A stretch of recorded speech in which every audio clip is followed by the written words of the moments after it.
రావణ్కి ఎన్ఐఏకి up చెప్పారు. So దాని గురించి మీరు ఏం చెప్తారు? చాలా శుభసూచకం అండి. ఈ మధ్య ఏ కుక్క పడితే ఆ కుక్క మరవడం మొదలు పెడుతుంది. హిందూ సమాజం మీద, హిందూ దేశం మీద మొరగడం అని చెప్పేసి ప్యాషన్గా అలవాటైంది వాళ్ళకు. ఒకటే చెప్తున్నాం అండి, ఈ దేశంలో బతకాలి అని అంటే హిందువులు కూడా మీ సోదరులు అని చెప్పేసి బతకాలి. లేదు అని అంటే దేశం వదిలి వెళ్ళిపోండి. మిమ్మల్ని ఇక్కడ ఉండనిస్తుంది మీరు కూడా మా సోదరులు అని చెప్పేసి. మీరు మా మీదనే మా కూడు తింటూ మా దేశంలో బతుకుతూ మమ్మల్ని తిడుతూ ఉంటే మాకు కూడా చీమునిత్ర అనేటివి ఉన్నాయి. ఎప్పుడో ఒకప్పుడు మాకు కూడా కోపం అనేది రగులుతుంది. ఒకప్పుడు బ్రిటిష్ వారిని వెళ్ళగొట్టినాం, మహమ్మదీలను వెళ్ళగొట్టినాం. అది పోయేసి మా అన్నదమ్ములను వెళ్ళగొట్టాలని చెప్పేసి మేము అనుకోవడం లేదు. మీరు చేస్తున్న వ్యాఖ్యానం వల్ల ఆ కోపం అనేది రగిలిందంటే మిమ్మల్ని సముద్రంలో వదిలేసేంత వరకు వెంటబడతాం.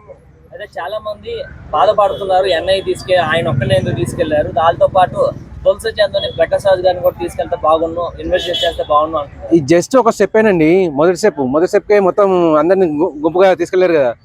ఇక్కడ నుంచి ఏదైతే కూపి లాగుతారో అది ప్రకాష్ రాజ్కు, తర్వాత బయట దేశాల్లో ఎవరెవరు ఉన్నారో వాళ్ళందరికీ వెళ్తాయి. వాళ్ళందరినీ కూడా గుంజుకొని వస్తారు. వచ్చేసి ఇక్కడ జైల్లో వేయడము, తోమడము, తిహార్ జైలు నిండడం అని చెప్పేసి ఖచ్చితంగా జరుగుతుంది. ఎన్ఐఏ అంటే మామూలుగా వదిలిపెట్టదు. మామూలు మన పోలీసులే ఒక కేసు కాకపోతే ఇంకో కేసు అని చెప్పి తిప్పినారు. ఇప్పుడు ఎన్ఐఏ పడ్డదంటే ఖచ్చితంగా వాడు ఇంత ముందు పుట్టక ముందుకు ఏమేమి తిన్నాడో అవి కూడా లెక్కలు తీస్తారు. అయితే 3 సంవత్సరాలు బయటకు వచ్చే అవకాశాలు ఏమంటారు? 3 సంవత్సరాలు చేస్తారా, 5 సంవత్సరాలు చేస్తారా, లైఫ్ పడుతుందో మనకు దాంతో సంబంధం లేదండి. పొరపాటున వాడు బయటికి వచ్చాడంటే మంచిగా బయటికి రావాలి, లేదంటే అక్కడే చావాలి. నేను కోరుకునేది అది ఒకటి.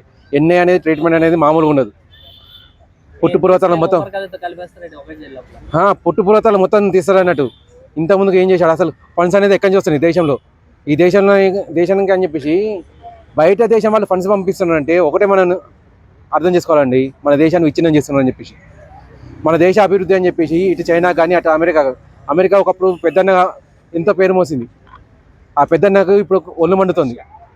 అందరినీ వదిలేసి అందరూ మోదీ వైపు ఎందుకు పరిగెడుతున్నారని చెప్పేసి. ఒకప్పుడు నన్నే అడిగేవాళ్ళు పెద్దన్న అని చెప్పేసి.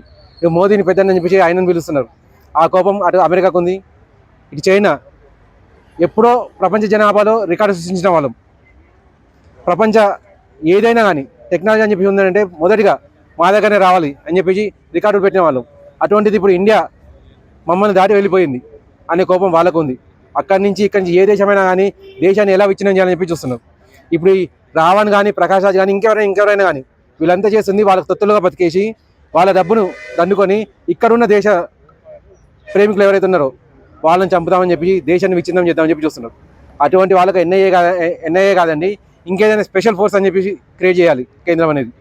ఆ స్పెషల్ ఫోర్స్ అని చెప్పేసి కేవలం వీటి మీదే ఉండాలి అన్నట్టు. ఇప్పుడు ఎలాగైతే మోదీ గారు ప్రపంచ దేశాలకు వెళ్ళాక అక్కడ ఒక రూల్ తీసుకొని వచ్చారు, ఇప్పటి నుంచి ఫండ్స్ తీసుకురావాలంటే దానికి పర్టికులర్గా ఈ రూల్స్ అనేవి అవలంబిస్తామని చెప్పేసి దాని ద్వారా దేశద్రోహం అని చెప్పేసి క్లియర్గా బయటపడతారని చెప్పేసి. అటువంటిది ఎన్ఐఏ కూడా ఒక అనుబంధ సంస్థ తీసుకురావాలి, తీసుకొచ్చేసి ఇటువంటి వాళ్ళందరినీ ఏరివేయాలి.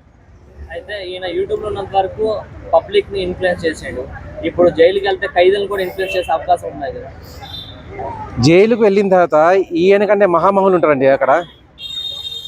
ఒకనొక మా పరిచయస్తుడు జైలుకు వెళ్ళాడు. తను జైలుకు వెళ్ళే ముందుకు విర్రవీగాడు అన్నట్టు, నేను తప్ప ఇక్కడ ఎవరు లేడు, ఈ ఊరిని పాలించామని నేనే ఉన్నా అని చెప్పేసి. జైలుకు వెళ్ళొచ్చాక ఆయనకు అర్థమైంది, నేను నామమాత్రంగా జైలుకు వెళ్ళడం నేనెంత నీచున్నా నాకు అర్థమైందని చెప్పేసి. ఇప్పుడు తను జైలుకు వెళ్ళాక అక్కడ వాళ్ళు కనీస బుద్ధి తెలుపుతారు అన్నట్టు, నువ్వు వచ్చింది చిన్న స్థాయి నుంచి అని చెప్పేసి, నువ్వు ఏదైతే చేసి వచ్చావో అది చాలా చిన్నదని చెప్పేసి. మేము ఇక్కడ చాలా చేసి చూసాము, మేము అందరం రోగం కుదుర్చుకున్నాం అని చెప్పేసి. నీ రోగం కుదరకపోతే బయట వెళ్ళాక నువ్వు బతకలేవు అని చెప్పి నేర్పించి పంపిస్తారు వాళ్ళు. వీడు వెళ్ళేసి నేర్పించడం కాదు, అక్కడ వాళ్ళు వీడికి నేర్పిస్తారు అన్నట్టు. అయితే రావణ్ విషయంలో తులసి చంద్ర ఎవరైతే యూట్యూబర్, ఆమె ఎందుకు అంతగానో ఆయన సపోర్ట్ చేస్తారు? ఏం లేదండి, వీళ్ళంతది ఆలోచన ఆశిస్తున్నది ఒకటే, డబ్బు ఫేమ్. అవి వస్తే చాలు, వాటి ద్వారా ఏదైనా చేయొచ్చు అనిపించి ఆలోచిస్తున్నారు. కానీ వీళ్ళు ఆలోచించే విషయం ఒకటి మర్చిపోతున్నారు, ఇది సనాతన దేశం. సనాతనులు ఎప్పటి నుంచో స్వర్గం నరకం అని చెప్పేసి రెండింటి మీద ఆధారపడి ఉన్నారు.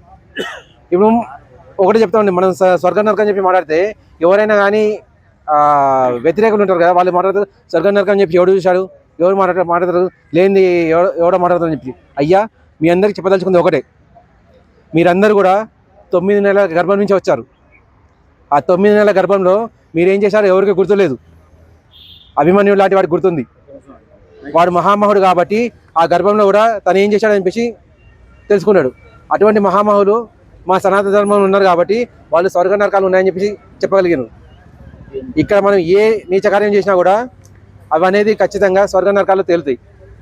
అయితే తులసి చంద్ ఏదైతే ఇప్పుడు ఈయన సపోర్ట్ చేస్తారు అయితే దాన్ని కన్వే చేయడం కోసం అని చెప్పి వేరే అంటే దాన్ని తప్పించడం కోసం అని చెప్పి రామ మందిరమా లేదంటే రావణ అని చెప్పేసి ఆమె కొన్ని తమిళస్ పెట్టడం జరుగుతుంది. రాముడి మందిరం కట్టినప్పుడు వ్యతిరేకించింది కూడా ఈమె. ఇప్పుడు రాముడి మందిరం కోసం ఈమెకి ఎందుకు వస్తుంది? ఒకటేనండి, ఇక్కడ రాముడా రావణుడా అని చెప్పి అన్నప్పుడు క్లియర్గా దేశ ప్రజలందరూ రాముడి వైపు ఉంటారు. రావణుడి వైపు ఉండే వాళ్ళు శూర్పణఖ. ఈవెన్ విభీషణుడు కూడా సొంత తమ్ముడు అయినా కానీ రావణుని వదిలేసి రాముని పంచం చేరిండు. ఎందుకు? సత్యం అనేది ఎప్పటికైనా గెలుస్తుందని చెప్పేసి. ఇప్పుడు మీరు డబ్బు కోసం అని చెప్పేసి ఎంత నీచాన్ని వెదజల్లినా కూడా రేపు పొద్దున గెలిచేది రాముడే అని చెప్పేసి. ఈమె కూడా నేను చెప్పదలుచుకుంది ఒకటే, అమ్మ నువ్వు డబ్బు అనేది ఏదో చూడాలనుకున్నావో పీక్ లెవెల్ చూడగలుగుతావేమో, కానీ చనిపోయాక లేదా చనిపోయే లోపే నీకు ఒక స్టేజ్ అనేది క్లియర్గా తెలుస్తుంది, అయ్యో నేను చేసింది తప్పని చెప్పేసి.